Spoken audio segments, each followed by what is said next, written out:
Esses dias eu comecei a montar um quebra-cabeça com os meninos lá em casa, e era um quebra-cabeça não muito grande, de 500 peças, mas a gente parou no meio do caminho, porque algumas peças começaram a faltar, outras começaram a empenar, e era muito pequenininha as peças assim, muito difícil. Obrigado, querida.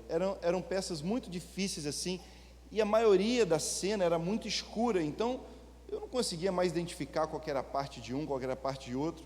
A gente acabou deixando para lá, né? E eu fiquei pensando que esse processo de você montar um quebra-cabeças é muito parecido com esse processo que a gente vive em Deus, de ser formado, restaurado, montado, construído, de ser preparado por Deus, peça por peça. E eu fico pensando, como que a gente pode montar um ser humano à semelhança de Jesus? Olha o desafio que a gente tem como igreja. Montar o ser humano que é tão complexo, mais complexo do que qualquer quebra-cabeça. Como que eu vou encaixar cada pecinha no seu lugar? Como que eu vou colocar aquela parte naquele contexto, identificar? Porque não existe uma maneira de fazer isso de forma genérica, porque cada um é cada um. Cada indivíduo foi feito por Deus de uma maneira especial. Então, a maneira que o meu quebra-cabeças foi montado, eu fui montado por Jesus, é diferente da maneira que você está sendo montado. E sabe o que é mais interessante?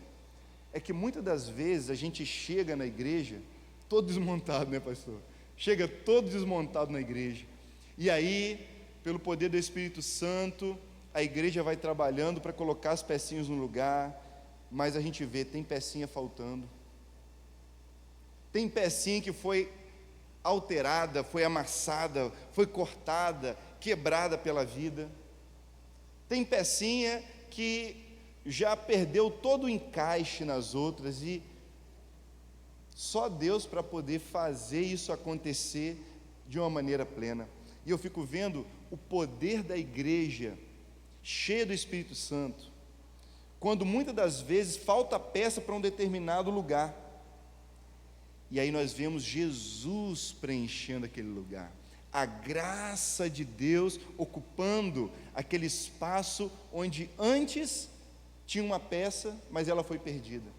E assim cada um de nós, quando fazemos parte da igreja de Jesus, vamos descobrindo que estamos nesse processo de construção, reconstrução, montagem. Às vezes a gente desmonta tudo, e a Bíblia fala que um coração que se desmonta na presença de Deus, ele não resiste. Deus ama montar quebra-cabeças. Deus ama pegar a minha vida e a sua vida. Essa também é a paixão da igreja.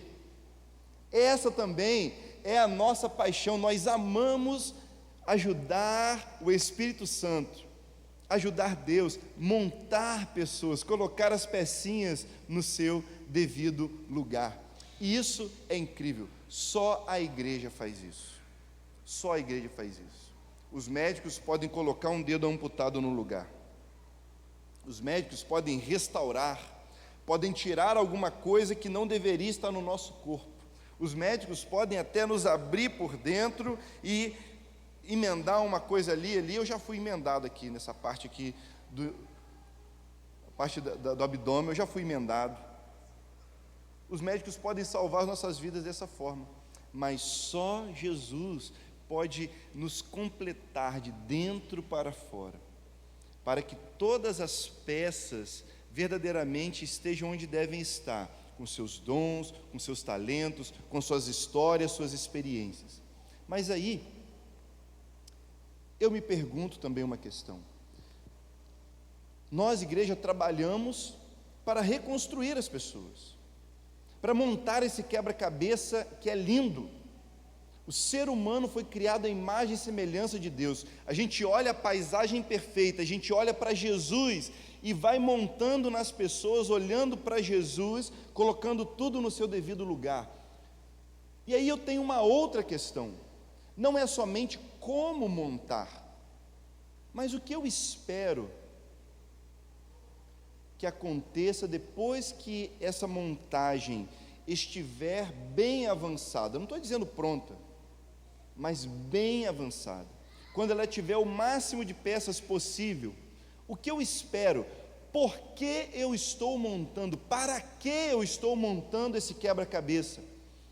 Para que Deus está montando o quebra-cabeça da minha vida e da sua vida? E aqui entra a pergunta-chave que a gente vai responder olhando para o livro de Atos. Só que diferente do que as pessoas geralmente fazem, nós vamos entrar pela porta dos fundos, nós vamos ver os bastidores de Atos. Então abra aí, Atos capítulo 2, para a gente ter essa base primeiro, e prosseguir até o ponto onde nós vamos ver o que acontece atrás das cenas. Atos 2. Atos 2, lá no finalzinho, Atos 2, 42.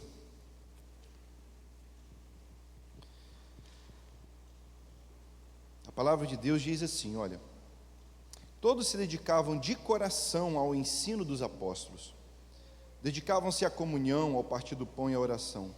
Havia em todos eles um profundo temor, e os apóstolos realizavam muitos sinais e maravilhas. Os que criam se reuniam num só lugar e compartilhavam tudo o que possuíam. Vendiam propriedades e bens e repartiam o dinheiro com os necessitados. Adoravam no templo diariamente, reuniam-se no lares para comer e partir o pão com alegria e generosidade, sempre louvando a Deus e desfrutando da simpatia de todo o povo. E a cada dia o Senhor acrescentava aqueles que iam sendo salvos. Nós vemos Jesus derramando o Espírito dele para continuar essa missão de consertar o mundo, de montar esse quebra-cabeças. A igreja assumiu essa missão, recebeu essa missão de Jesus. E o que nós vemos aqui, irmãos, é uma igreja viva. Uma igreja viva. O que é uma igreja viva? É uma igreja que está sendo aperfeiçoada. É uma igreja que tem problemas, mas tem muitas e muitas vantagens, adjetivos, forças, capacidades. É uma igreja que está em construção, assim como nós estamos. Uma igreja viva, ela tem a parte perfeita, que é o próprio Deus em nosso meio, mas também tem a parte imperfeita, que somos nós, cada um de nós, que estamos nesse processo de construção.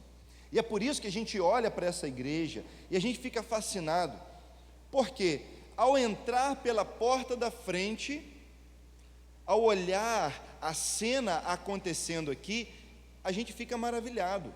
Parece uma igreja perfeita, parece uma igreja que tem tudo o que precisa e que está plena. Mas na verdade, se a gente avança mais um pouco, se a gente entra para os bastidores, lá onde as coisas acontecem, onde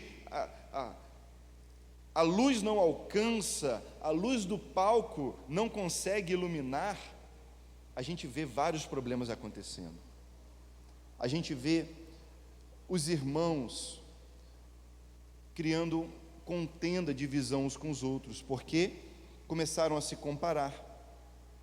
A gente vê os irmãos tendo dificuldade em tratar outros, só porque são de uma origem diferente. A gente vê nessa igreja irmãos tentando se mostrar uns para os outros, ostentar. E a gente percebe que, olha, essa igreja de Atos aqui não é muito diferente do que qualquer outra igreja, porque ela tem problemas. Tanto é que para resolver esses problemas, eles vão adicionando mais peças no quebra-cabeças da igreja e vão colocando as coisas no seu devido lugar, por mais bonito que pareça, no bastidor a gente vê a verdade. E me chama muita atenção ver que os apóstolos tinham uma perseverança, permaneciam no foco de ensinar, junto com os irmãos. Ensinar significa dar forma, ensinar significa ajudar a montar essas peças do quebra-cabeça, dar esse panorama da vida, colocar tudo em seu devido lugar. Ensinar, na nossa escola bíblica nós ensinamos, nos nossos PGMs nós ensinamos, no púlpito aqui nós ensinamos. Porém, o ensino, que com certeza era o melhor ensino do mundo,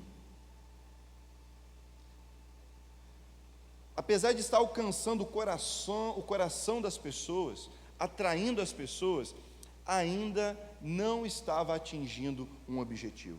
Veja, Jesus foi o melhor mestre que existiu. E os apóstolos aprenderam com ele.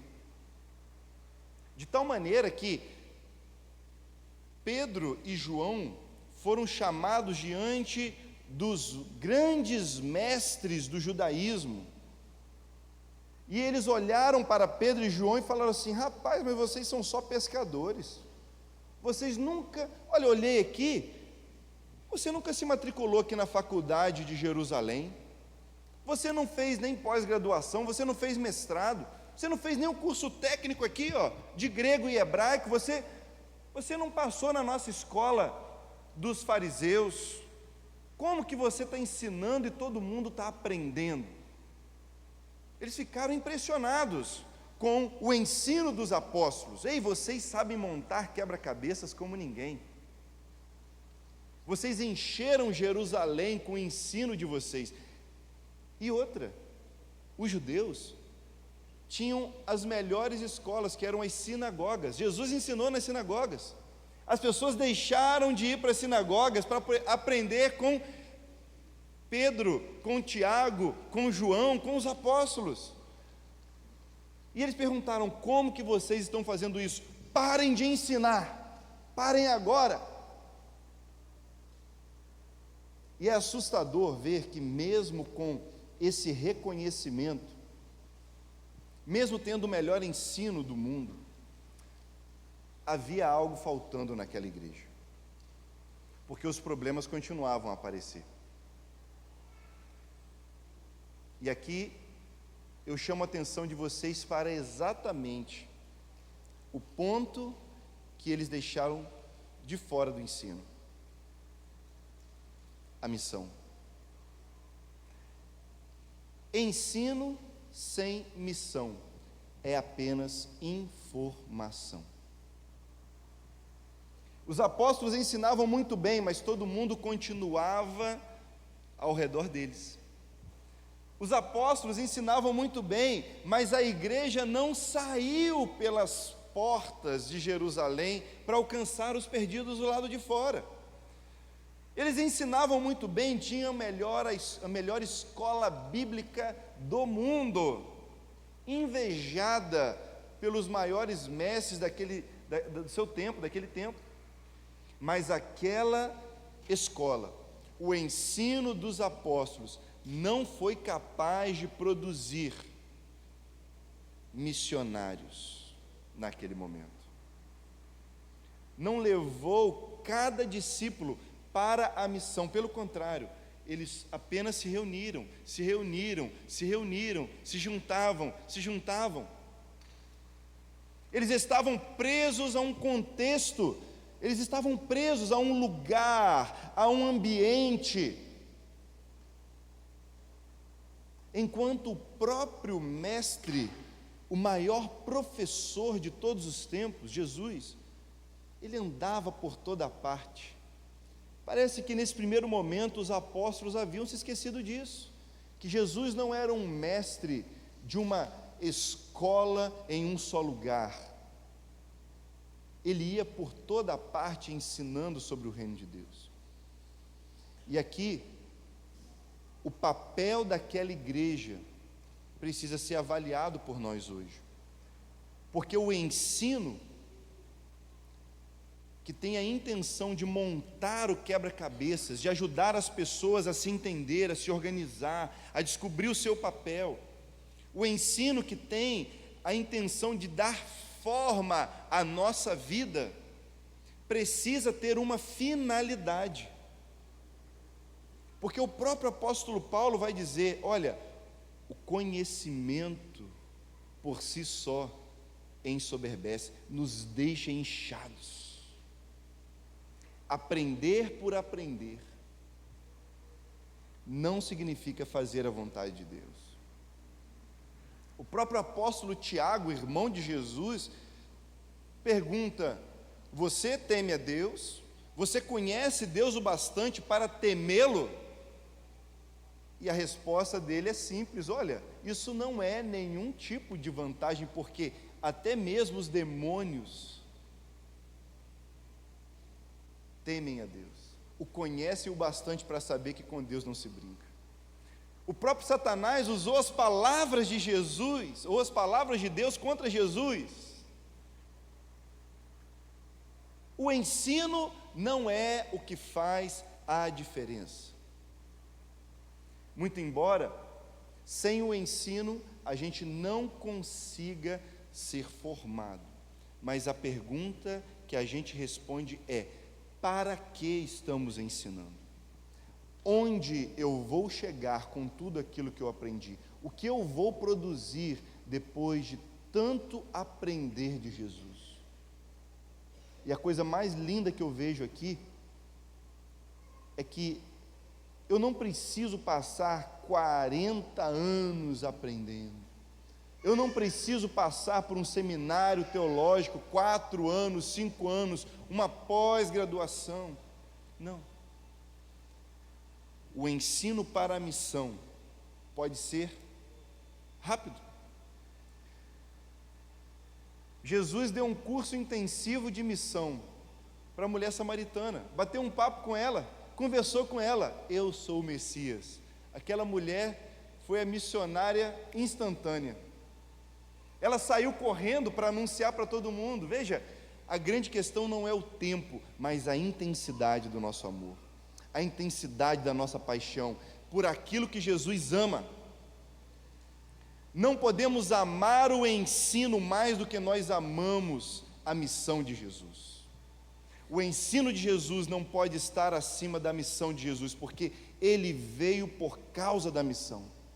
O ensino serve à missão.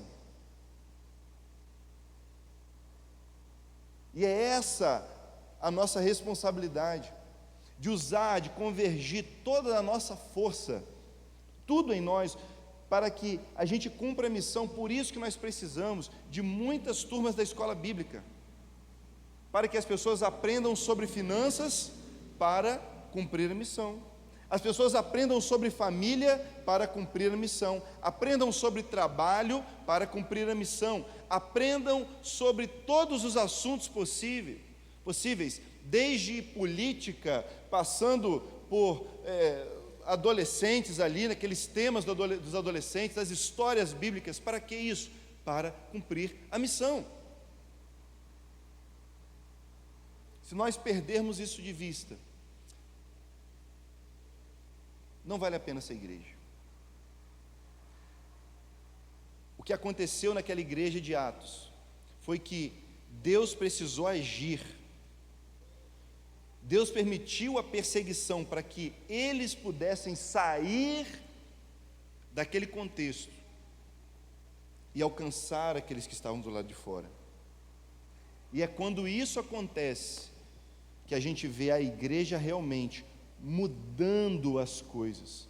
A gente vê a igreja sendo transformada, dando o próximo passo na sua caminhada de aperfeiçoamento. Irmãos, aqui está para nós esse desafio, dar o próximo passo, assim como a igreja de Atos aprendeu, cresceu. A igreja de Jerusalém foi perseguida, se espalhou por todo lugar, e aí eles começaram a pregar. Filipe prega para o eunuco, que era de outra cidade, ou de outra nacionalidade. Pedro vai lá pregar para Cornélio, lá no litoral. A gente vê a palavra chegando até mesmo a Antioquia, na Síria. E ali em Antioquia, a igreja, ela já nasce com essa mentalidade missionária. É dito que em Antioquia havia mestres, professores, profetas, e enquanto estavam orando, o Espírito Santo disse: separa para mim Paulo e Barnabé. A igreja de Antioquia já nasceu com esse DNA missionário, e logo ela já preparou, enviou missionários para alcançar o mundo. Irmãos, à luz do Evangelho, nós nascemos com esse DNA missionário. E assim como aquela igreja em Antioquia, nós ensinamos para a missão. Professor de escola bíblica, ensine para a missão. Nós temos muitos cursos importantes aqui na igreja sobre masculinidade, feminilidade, sobre como ser homem, como ser mulher. Olha, todos esses cursos são muito importantes porque eles servem à missão. Ao final de cada um deles, ao final de cada aula, ao final de cada encontro, nós dizemos: agora você está mais preparado para cumprir a sua missão. Vá e faça discípulos. Não importa qual assunto foi tratado, aquele assunto é munição para a sua missão. Aquele tema te prepara para obedecer o ID de Jesus. Irmãos, nós já temos muito do que nós precisamos. Nós já temos esse DNA missionário, nós já temos a palavra missionária, e agora a gente precisa se mover na direção dos perdidos. Precisamos iluminar essa cidade. E aqui essa palavra é para mim, para você, igreja de Jesus. Quanto tempo nós nos assentamos nas cadeiras para aprender? Isso é muito bom. Deus estava preparando você em todo esse tempo, para hoje você ser desafiado a se levantar e dizer: eu vou cumprir essa missão, eu vou fazer discípulos. Você esteve sendo preparado durante todo esse trajeto, não foi perda de tempo, pelo contrário, o ensino jamais será perda de tempo. Se ele não for colocado na direção da missão. E agora é hora de fazer valer a pena.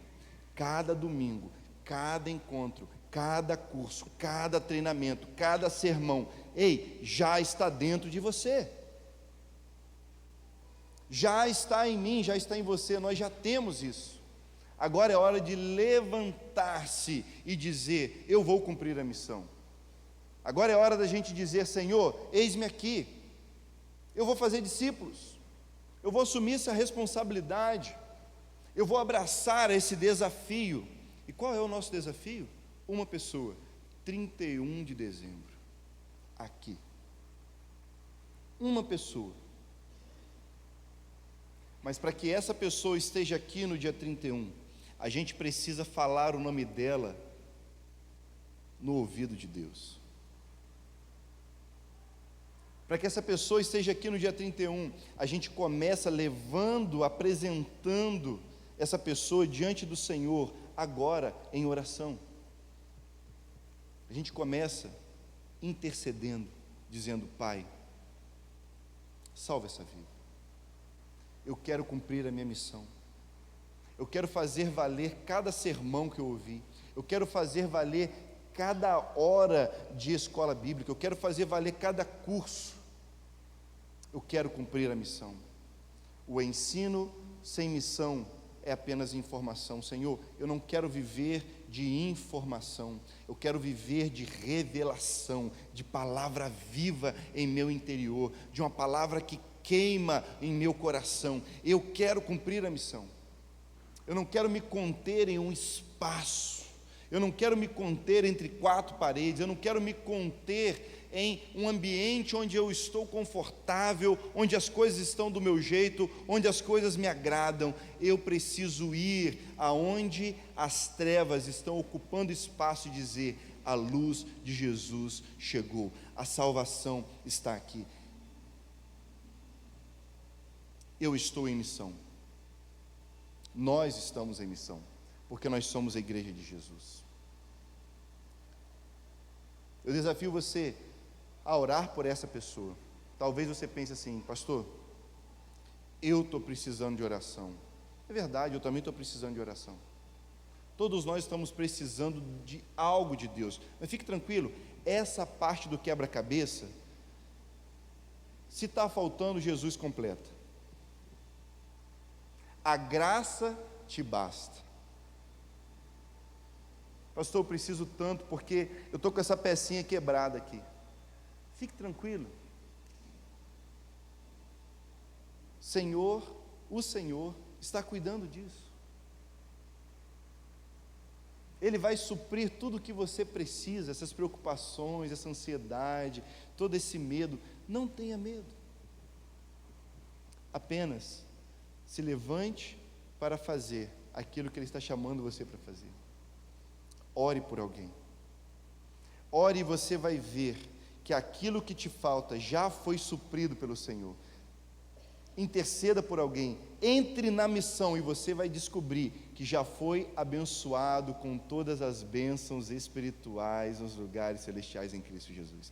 É na missão que a gente descobre: eu tenho tudo o que preciso para salvar, para transformar, para impactar, para iluminar essa cidade, para cumprir a missão.